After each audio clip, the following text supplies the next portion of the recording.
સમાજ સેવાના હિમાયતી સ્વામિનારાયણ ભગવાન હિન્દુ ધર્મના અનંત શાસ્ત્રોમાં સેવા કરવાનું મહાત્મ્ય દર્શાવવામાં આવેલું છે.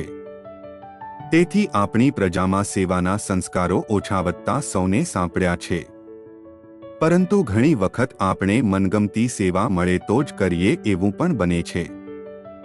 જો કોઈ સામાન્ય ગણાતી સેવા મળે તો ઘણા માણસો તે કરવા તૈયાર થતા નથી.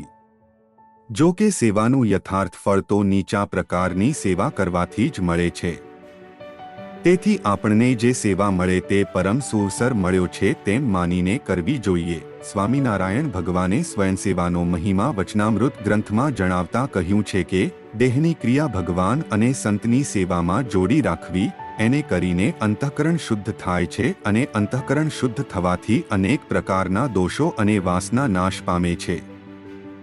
શ્રીજી મહારાજે ફક્ત સેવાનો મહિમા કહી બતાવ્યો છે એવું નથી, પોતે સેવા કરીને સૌને સેવાની રીત શીખવી છે.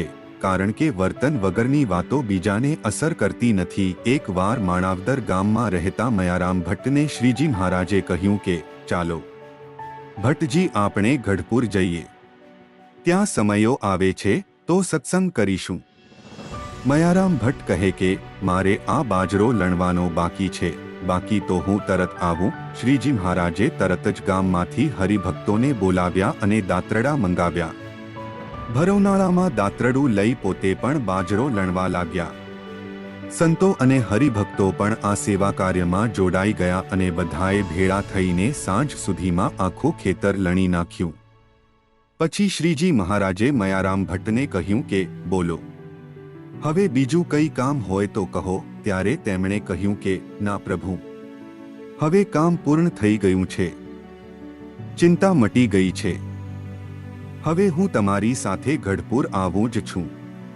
આમ સ્વામિનારાયણ ભગવાન પોતાના આશ્રિતોને વ્યવહારમાં પણ કોઈ તકલીફ ન પડે અને પરલોક સંબંધી ભગવાન ભજવાનું કાર્ય પણ થાય, એ રીતે આવા અનોખા કાર્યો કરતા હતા. સ્વામિનારાયણ ભગવાનના યોગમાં આવનાર મહિલાઓ પણ કેવી અદ્ભુત સેવા કરતા હતા તેનો એક ઐતિહાસિક પ્રસંગ છે.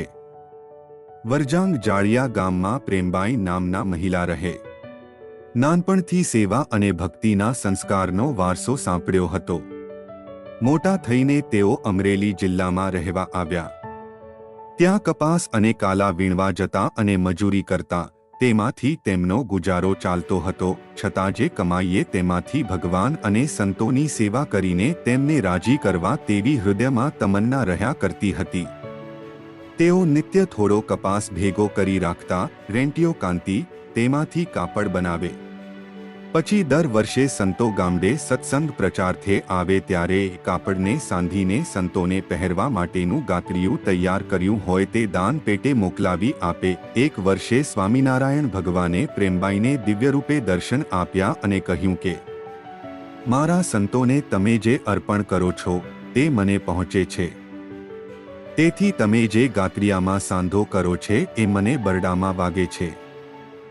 હવેથી જે ગાતડિયા દાનમાં આપો તે 3 પટ્ટાનું કરજો, જેથી બરડામાં તેનો સાંધો ન આવે ને વાગે નહીં. સ્વામિનારાયણ ભગવાને આ રીતે દિવ્ય દર્શન આપ્યા અને મારી સેવા ભગવાન સુધી પહોંચે છે તેનો પુરાવો મળતા પ્રેમબાઈને તો હર્ષના આંસુ આવી ગયા.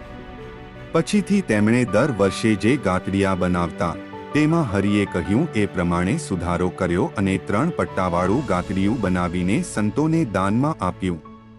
આમ સ્વામિનારાયણ ભગવાન સમાજ સેવાના હિમાયતી હતા અને તેમણે સેવા કરવાની રીત શીખવી છે.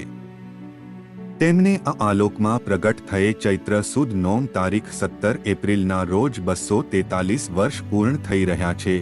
ત્યારે આપણે સેવાના માર્ગે ડગલા ભરી તેમના કૃપાપાત્ર બની શકીશું.